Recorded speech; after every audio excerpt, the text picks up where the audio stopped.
د منی آئی کیو یعنی منی آئی کیو میں خوش آمدید۔ ہم یہاں آپ کے منی آئی کیو کو بہتر بنانے کے لیے کام کرتے ہیں، اور یہ تجزیہ عوامی طور پر دستیاب تحقیق اور ڈیٹا کی بنیاد پر کیا گیا ہے۔ آج ہم ایک ایسی کمپنی کی مالیاتی رپورٹ میں گہرائی میں اتر رہے ہیں جس کا نام شاید کچھ لوگوں کے لیے نیا ہو، ہیلیون پاکستان، لیکن جن کی چیزیں میرا خیال ہے پاکستان کے تقریباً ہر گھر میں موجود ہیں۔ پیناڈول، سینسوڈون، کیکسی تھاؤزنڈ، یہ سب انہی کے برانڈز ہیں۔ اور ہمارے سامنے جو اعداد و شمار ہیں وہ پچھلے 5 سال کی ایک پوری فلم بیان کرتے ہیں، جس میں زبردست کامیابی بھی ہے، ایک خوفناک بحران بھی، اور پھر ایک ناقابل یقین واپسی کی کہانی بھی۔ یہ صرف نمبرز نہیں ہے، یہ تو ایک بزنس تھرلر ہے۔ بالکل، ہمارے سامنے جو رپورٹ ہے وہ ایک طرح سے اس کمپنی کا پورا کچا چٹھا کھول دیتی ہے۔ یہ صرف منافع اور نقصان کے اعداد و شمار نہیں ہے، بلکہ اس سے ہم یہ سمجھیں گے کہ آخر پردے کے پیچھے چل کیا رہا تھا، اور کس طرح ایک اتنی بڑی کمپنی نے پاکستان کے معاشی طوفانوں کا سامنا کیا۔ تو چلیں اس کہانی کو 2019 سے شروع کرتے ہیں، یعنی بحران سے پہلے کا جو پرسکون دور تھا۔ اس وقت صورتحال کیسی نظر آ رہی تھی؟ 2019 ایک بہت ہی آپ کہہ سکتے ہیں مستحکم سال تھا۔ کمپنی کی سیلز میں تقریباً 10% کا اضافہ ہوا اور منافع بھی 17% بڑھا، تو سب کچھ ٹھیک ٹھاک چل رہا تھا، ایک بڑی مستحکم کمپنی کی طرح۔ صحیح۔ اور پھر آیا 2020، کووڈ کا سال۔ اب یہاں ایک بہت دلچسپ موڑ آتا ہے۔ سیلز میں 21% کا زبردست اضافہ ہوا، جو کہ بہت بڑی بات ہے۔ ظاہر ہے وبا میں لوگوں نے پیناڈول اور کیگ 100 جیسی چیزیں گھروں میں رکھنا شروع کر دی ہوں گی۔ جی، ڈیمانڈ تو بہت زیادہ تھی۔ لیکن حیران کن طور پر منافع تقریباً وہیں کا وہیں رہا۔ تو ایسا کیوں ہوا؟ مطلب یہ سارا اضافی پیسہ گیا کہاں؟ یہ ایک بہترین سوال ہے، اور یہیں سے جو ہے نا کہانی کا اصل معاشی پہلو شروع ہوتا ہے۔ آپ کی بات بالکل درست ہے، مقامی مارکیٹ میں ڈیمانڈ بے تحاشا تھی، لیکن اسی دوران ایک اور چیز ہو رہی تھی، پاکستانی روپے کی قدر میں گراوٹ آ رہی تھی۔ اچھا۔ اس کا اثر یہ ہوا کہ جو خام مال وہ باہر سے منگواتے تھے وہ مہنگا ہو گیا، ان کی لاگت یعنی کاسٹ آف سیلز وہ 28% تک بڑھ گئی۔ 28%؟ جی تو جتنی اضافی کمائی سیلز سے ہوئی وہ سارے کے سارے اس بڑھی ہوئی لاگت میں نکل گئی۔ اچھا، تو یہ اس بات کی پہلی نشانی تھی کہ کمپنی درآمدی سامان اور ڈالر کی قیمت پر کتنا انحصار کرتی ہے۔ یہ ایک طرح کی وارننگ تھی، ہے نا؟ بالکل، یہ بہترین مثال ہے کہ کس طرح بیرونی معاشی عوامل جن پر کمپنی کا کوئی کنٹرول نہیں، آپ کی پوری محنت پر پانی پھیر سکتے ہیں۔ یہ 2022 میں آنے والے بڑے طوفان کا ایک، آپ کہہ لیں، چھوٹا سا ٹریلر تھا۔ اور پھر 2022 آ ہی گیا، جہاں اصل ڈرامہ شروع ہوتا ہے۔ سیلز اس سال بھی بڑھے، لیکن کمپنی کا منافع 85% تک گر گیا۔ 85%؟ یہ تو بہت بڑی گراوٹ ہے۔ یہ تو ایک طرح سے کمپنی کے گھٹنے ٹیک دینے کے برابر ہے۔ ہوا کیا تھا؟ 2022 میں کمپنی کو ایک پرفیکٹ سٹارم یعنی ایک مکمل طوفان کا سامنا کرنا پڑا۔ اچھا، ایک نہیں بلکہ 2 بڑی آفتیں ایک ساتھ آ گئیں۔ ایک طرف عالمی سطح پر پیناڈول میں استعمال ہونے والا جو اہم جز ہے پیراسیٹامول، اس کی قیمتیں آسمان سے باتیں کرنے لگیں۔ اوہ! اور دوسری طرف یہاں پاکستان میں روپے کی قدر میں تاریخ کی بدترین گراوٹ واقع ہوئی۔ یعنی ایک طرف آپ کا سب سے ضروری خام مال مہنگا ہو گیا اور دوسری طرف اسے خریدنے کے لیے آپ کی کرنسی کمزور ہو گئی۔ بالکل، ان 2 عوامل نے مل کر کمپنی کے گراس مارجن کو جو 2019 میں 27% تھا، گرا کر صرف 17% پر پہنچا دیا۔ 17%؟ جی، ہمیں یاد ہے اس وقت تو سوشل میڈیا پر بھی لوگ پوچھ رہے تھے کہ بھائی پیناڈول کہاں سے ملے گی؟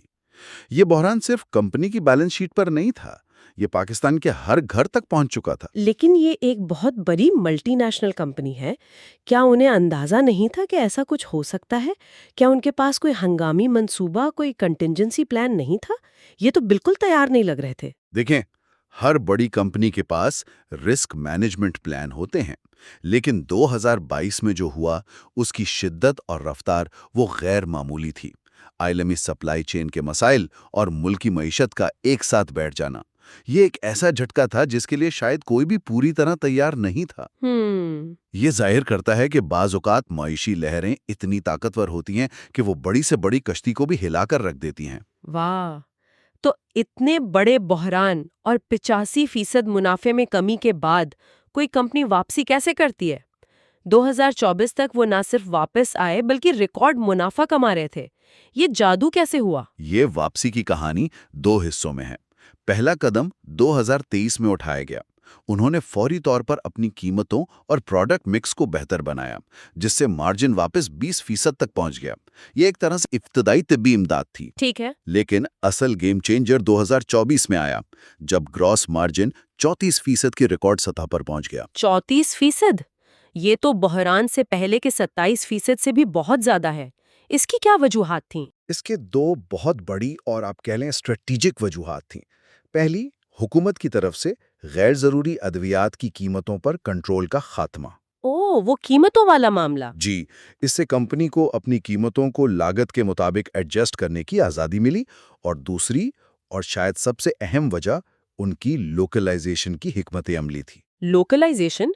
अच्छा, ये जो आपने लफ्ज इस्तेमाल किया, सुनने में तो बहुत अच्छा लगता है, लेकिन अमली तौर पर इसका क्या मतलब है? और क्या पाकिस्तान में वो क्वालिटी और मिकदार मौजूद है जो एक मल्टीनेशनल कंपनी को चाहिए? इसमें तो अपने चैलेंजेस होंगे ना? आपने बिल्कुल सही नुक्ता उठाया है। ये कोई आसान काम नहीं है, लेकिन हेलियन ने इस पर तवील अरसे से काम किया है। इसका मतलब है ज़्यादा से ज़्यादा खाम माल और पैकेजिंग मुल्क के अंदर से ही खरीदना। और ये जो लोकलाइजेशन की हिकमत अमली है, ये सिर्फ हेलियन की कहानी नहीं है। ये पाकिस्तान की बड़ी मैन्युफैक्चरिंग कंपनियों के लिए एक एक सर्वाइवल गाइड बनती जा रही है। अच्छा। जो कंपनियां दरामद पर इन्हिसार करती रहीं, वो रुपए की कदर में कमी के तूफान में डूब गईं। लेकिन जिन्होंने मकामी सप्लाई चेन बनाई, वो न सिर्फ बचें, बल्कि पहले से ज्यादा मजबूत होकर उभरें। हाइलियन इसके सबसे बेहतरीन मिसाल है। वाह! तो ये बुहरान से निकलने की एक जबरदस्त कहानी है। लेकिन माजी की कामयाबी मुस्तकबिल की जमानत तो नहीं होती है ना?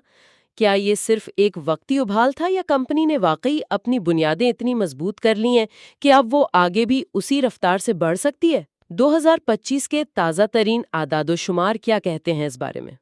2025 के पहले 9 महीनों के आदाद-ओ-शुमार बताते हैं कि ये रफ्तार बरकरार है।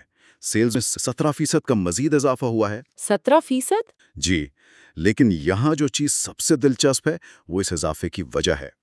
ये इजाफा कीमतों में 10% और फरोख्त के हजम यानी वॉल्यूम में 7% इजाफे का एक मुतवाज़न मुरक्कब है। अच्छा, इसका मतलब ये हुआ कि ये इजाफा सिर्फ महंगाई की वजह से नहीं है, यानी लोग सिर्फ ज्यादा कीमत नहीं दे रहे, बल्कि वो असल में ज्यादा तादाद में पैनाडोल और सेंसोडाइन खरीद रहे हैं। ये तो ब्रांड पर सार्फिन के एतमाद की एक बहुत बड़ी निशानी है। बिल्कुल, ये एक बहुत सेहतमंद तरक्की की अलामत है। इसका मतलब है कि कंपनी की बुनियादी डिमांड मजबूत है, लोग उनके ब्रांड्स पर भरोसा करते हैं और कीमत बढ़ने के बावजूद उन्हें खरीद रहे हैं। रिपोर्ट में एक और दिलचस्प बात यह है कि पैनाडोल, कैक 1000 और सेंसोडाइन, ये तीन ब्रांड्स मिलकर कंपनी की कुल सेल्स का 80% हिस्सा बनाते हैं। ये तो बहुत ज्यादा है। क्या ये एक अच्छी बात है या इसमें कोई खतरा छुपा हुआ है? ये एक दो धारी तलवार है। एक तरफ तो ये इन ब्रांड्स की बेपनाह ताकत और मार्केट में उनकी लीडरशिप को जाहिर करता है। ये आपके स्टार प्लेयर्स हैं। सही। लेकिन दूसरी तरफ इसे हम कॉन्सेंट्रेशन रिस्क कहते हैं, यानी आपकी सारी कमाई का इन्हिसार सिर्फ 3 खिलाड़ियों पर है। अगर किसी वजह से इनमें से एक भी, खास तौर पर पैनाडोल, मार्केट में मुश्किलात का शिकार हो जाए, तो पूरी कंपनी की बुनियादें हिल सकती हैं। तो इस खतरे से निपटने के लिए वो क्या कर रहे हैं? उनकी हिकमत अमली दो तरफा है। एक तो वो अपने उन्हीं स्टार ब्रांड्स को मजीद मजबूत कर रहे हैं, और दूसरा वो अपने पोर्टफोलियो को वसी कर रहे हैं। जैसे उन्होंने सेंट्रम और पैनाडोल अल्ट्रा जैसी नई प्रोडक्ट्स लॉन्च की हैं, ताकि उनका इन्हिसार सिर्फ चंद ब्रांड्स पर ना रहे। और मैन्युफैक्चरिंग के हवाले से ये जो लोकलाइजेशन की हिकमत अमली है, क्या ये अब उनके मुस्तकबिल का मरकजी सुतून है? हमने जामशोरों में उनकी फैक्ट्री की तोसी के बारे में भी सुना है। जी, ये अब उनकी बका और तरक्की की हिकमत अमली का मरकजी हिस्सा है। जब आपकी तकरीबन तमाम प्रोडक्ट्स मुल्क के अंदर बनती हैं, तो आप करेंसी की कदर में कमी और इमदादी लागत के झटकों से काफ़ी हद तक महफूज हो जाते हैं। जामशोरों में फैक्ट्री की तोसी इसी हिकमत अमली का अगला कदम है। इससे खास तौर पर पैनाडॉल की आउटसोर्सिंग पर इन्हिसार कम होगा और उन्हें अपनी पैदावारी लागत पर और भी बेहतर कंट्रोल हासिल होगा। ये मुस्तकबिल के तूफानों से बचने के लिए एक मजबूत दीवार बनाने के मुतरादिफ है। ठीक है, तो मौजूदा सूरत हाल काफी मजबूत नजर आती है, लेकिन अगर हम आगे देखें तो क्या ये कामयाबी बरकरार रहेगी? मुस्तकबिल के लिए आउटलुक कैसा है और क्या रास्ते में कोई खतरात भी हैं? मजमूई तौर पर आउटलुक मुस्बत है। कंपनी इस रफ्तार को बरकरार रखने की पोजीशन में है। देखने वाली अहम बात यह होगी कि क्या वो फरोख्त का वॉल्यूम इसी तरह बढ़ा पाते हैं और क्या खाम माल की कीमतें और रुपए की कदर मुस्तहकम रहती हैं। जामशोरो प्लांट की तौसीद दरमियानी मुद्दत में उनके मार्जिन को मजीद बेहतर बनाने के लिए एक बहुत बड़ा महरिक साबित होगी। और खतरात? वो कौन से स्टॉर्म क्लाउड्स हैं जिन पर नजर रखनी होगी? बुनियादी तौर पर दो बड़े खतरात हैं और दोनों का ताल्लुक 2022 के बहरान से है। पहला है रेगुलेटरी रिस्क, यानी अगर हुकूमत ज़रूरी अद्वियात की कीमतों पर दोबारा सख्त कंट्रोल लगा देती है। तो कंपनी की कीमतें बढ़ाने की आजादी खत्म हो जाएगी? जी बिल्कुल। यानी हुकूमत एक फैसले से उन्हें दोबारा 2022 वाली मुश्किल में डाल सकती है? ये कानूनियत है। और दूसरा बड़ा खतरा माशी रिस्क है। अगर रुपए की कदर में दोबारा शदीद कमी आती है या आलमी सतह पर खाम माल बहुत महंगा हो जाता है तो 2022 जैसी सूरत हाल पैदा हो सकती है। उनकी तारीख हमें बताती है कि वो इन दो अवामिल के लिए बहुत हसास हैं, लेकिन अब वो लोकलाइजेशन की वजह से पहले से बेहतर तौर पर तैयार हैं। तो जब हम इस पूरी कहानी को समेटते हैं तो हमने एक ऐसी कंपनी को देखा जिसने शदीद माशी उतार चढ़ाव का मुकाबला किया, तकरीबन डूब गई और फिर शानदार तरीके से वापस उभरी। बिल्कुल। हालियन की ये कहानी दरअसल दो ताकतों के दरमियान एक कशमकश को जाहिर करती है। एक तरफ रोजमर्रा इस्तेमाल के वो मजबूत ब्रांड्स हैं जिन पर लोग आंखें बंद करके भरोसा करते हैं, और दूसरी तरफ मुल्की मईशत की ताकतवर और आप कह लें बेरहम लहरें। और इससे हमें सोचने के लिए क्या नुक्ता मिलता है? सोचने की बात यह है कि किसी भी ऐसी कंपनी के लिए ब्रांड पर सारिफीन का ये एतमाद कब टूट सकता है।